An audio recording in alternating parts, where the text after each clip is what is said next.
Assalamualaikum teman-teman yang berbahagia. Salam sehat bagi kita semua. Bagaimana kabar teman-teman hari ini? Saya harap teman-teman dalam keadaan sehat. Salam kenal bagi teman-teman yang baru pertama kali melihat channel ini. Jangan lupa subscribe dan tekan tombol loncengnya supaya dapat notifikasi dari setiap video yang saya bagikan. Mari kita sama-sama membangun channel ini.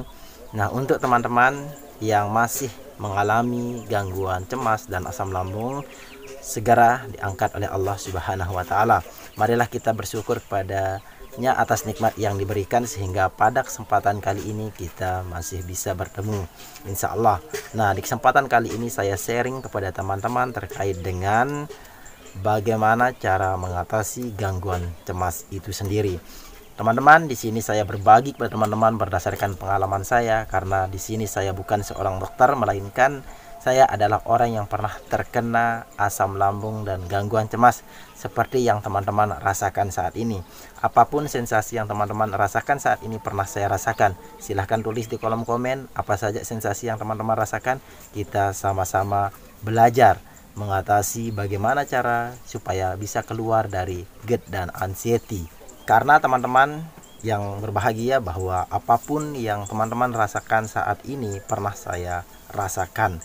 Betapa indahnya yang namanya penyakit GERD dan anxiety. Penyakit ini hanya pada orang-orang tertentu yang memiliki konsep berpikir yang tinggi. Karena orang-orang yang mengalami anxiety, gangguan kecemas ini adalah orang-orang yang pekerja berat, atau bahkan orang-orang yang tidak teratur hidupnya, pola hidup yang berantakan, sering begadang, pola makan yang berantakan. Itu bisa saja menjadi faktor penyebab teman-teman terkena GERD dan anxiety.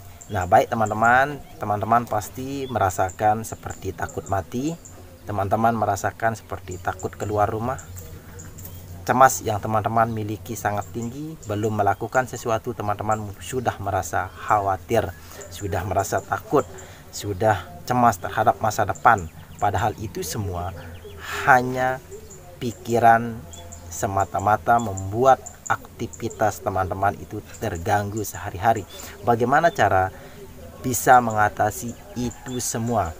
Nah, di sini ada dua hal yang dapat teman-teman lakukan untuk mengatasi yang namanya gangguan kecemasan. Yang pertama yaitu adalah psikoterapi, yaitu adalah teman-teman harus latihan, karena gangguan cemas ini tidak bisa sembuh dengan langsung instan, harus melalui proses latihan, harus berproses. Tidak bisa 1 hari 2 hari langsung anxiety ini bisa disembuhkan.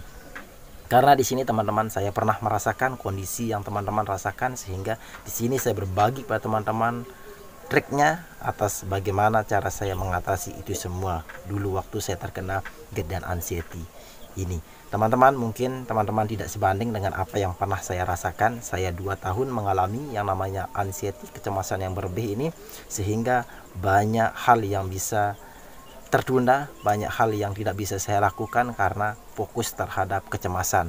Karena setiap hari pikiran-pikiran negatif itu selalu ada, setiap hari memikirkan hal-hal yang tidak penting, masa depan yang belum pasti sudah kita pikirkan.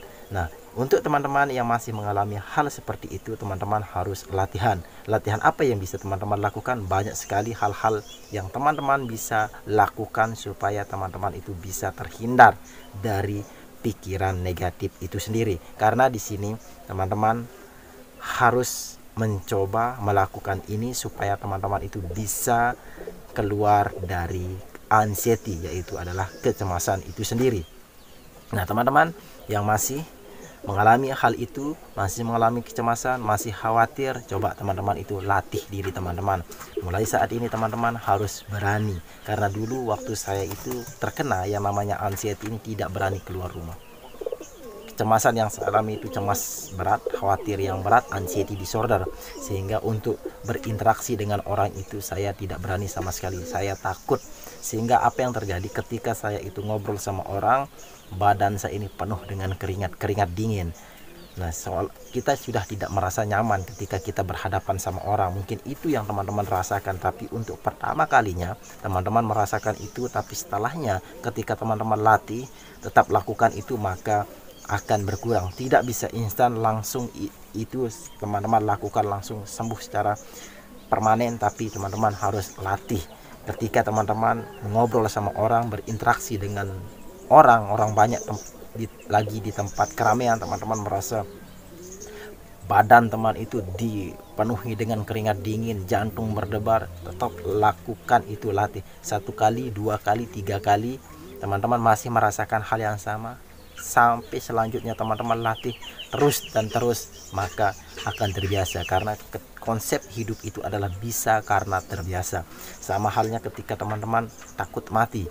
Nah, takut mati ini teman-teman hari ini, besok teman-teman merasakan sensasi yang demikian, ujungnya teman-teman itu tidak terjadi pada teman-teman.